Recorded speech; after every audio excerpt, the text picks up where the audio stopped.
এসএসসিতে test paper খুবই important, কিন্তু টেস্ট পেপার সলভ করা একটা আর্ট। সো আজকের এই ভিডিওতে আমরা তোমাকে 5টা টিপস দিব, যে 5টা টিপস ফলো করে তুমি টেস্ট পেপার খুবই ভালো মতো সলভ করতে পারবা।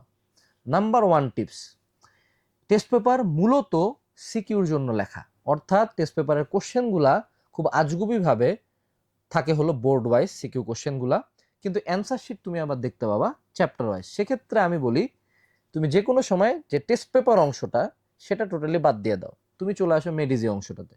তুমি যখন যে চ্যাপ্টারটা রিভাইজ করবা বা যে চ্যাপ্টারটা কমপ্লিট করবা, সেই চ্যাপ্টার কমপ্লিট করার পরে ওই চ্যাপ্টার আন্ডারে মেডিজির প্রথম 10 থেকে 15টা সিকিউ নিজ হাতে লিখে সলভ করার চেষ্টা করবা, অর্থাৎ দেখবা না, নিজ হাতে লিখে সলভ করার চেষ্টা করবা।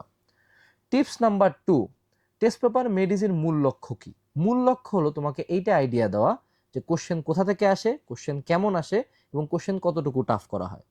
সো কোশ্চেনগুলো সলভ করার সময় সিকিউ এর যে 15টা আমরা বললাম, সেগুলো সলভ করার সময় টপিকগুলোর দিকে সুন্দর মতো নোটিস করবা। যেমন ধরো তোমার গতিবিদ্যার 4 নম্বর সূত্র থেকে বারবার ম্যাথ আসতেছে। সো কোশ্চেনগুলো সলভ করার পরে তোমার দায়িত্ব হলো এই 4 নম্বর সূত্রটা খুব ভালো মতো ক্লিয়ার আউট করে ফেলা। কারণ শুধুমাত্র যে কোশ্চেনগুলো তোমরা দেখতেছো, এই কোশ্চেনগুলোই পরীক্ষার হলে হুবহু তুলে দিবে এরকম কোনো গ্যারান্টি নাই।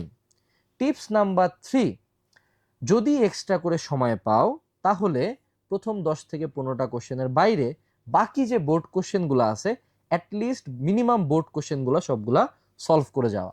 আর যারা একান্ত টপার স্টুডেন্টস আছো, যারা একটু পরীক্ষার হলে একটা সিঙ্গেল কোশ্চেনও মিস করতে না চাও, তারা পিছনের দিকের যে স্কুলগুলো আছে সেই স্কুলগুলার বিগত বছরের টেস্টের কোশ্চেনগুলো করতে পারো টাফ কোশ্চেন সলভ করার জন্য। বাট যারা নর্মাল স্টুডেন্টস আছি তাদের জন্য মিনিমাম লাস্ট 5 ইয়ার্সের সবগুলা বোর্ডের বোর্ড কোশ্চেন সলভ করা মিনিমাম ম্যান্ডেটরি, কারণ তোমাদের হাতে সময় বেশি আছে। লাস্ট মোমেন্টের জন্য প্রথম 10টা বা প্রথম 5টা মোর দেন ইনাফ।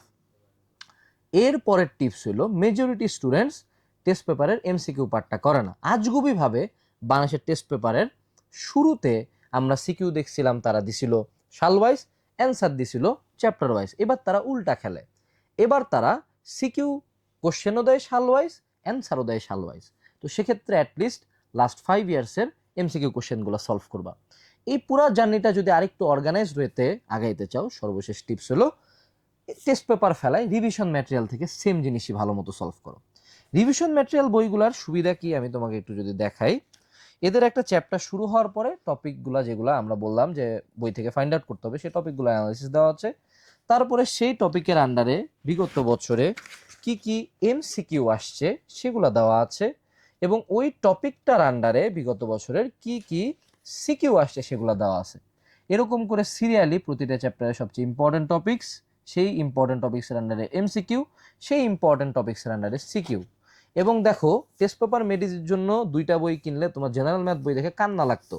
এইখানে তুমি দেখো তোমার পুরো জেনারেল ম্যাথ এইটুকুর মধ্যে নিয়ে আসা হয়েছে, অর্থাৎ এই বইটা সলভ করতে তোমার হার্ডলি 10 থেকে 15 দিন লাগবে। সেমভাবে ম্যাথ আছে, কেমিস্ট্রি আছে, বায়োলজি আছে, হায়ার ম্যাথ আছে এবং ফিজিক্স আছে। বইগুলোর সবচেয়ে বড় সুবিধা হলো বইগুলো অনেক ছোট, কম্প্যাক্ট, বাট খুবই অর্গানাইজড ওয়েতে দেওয়া।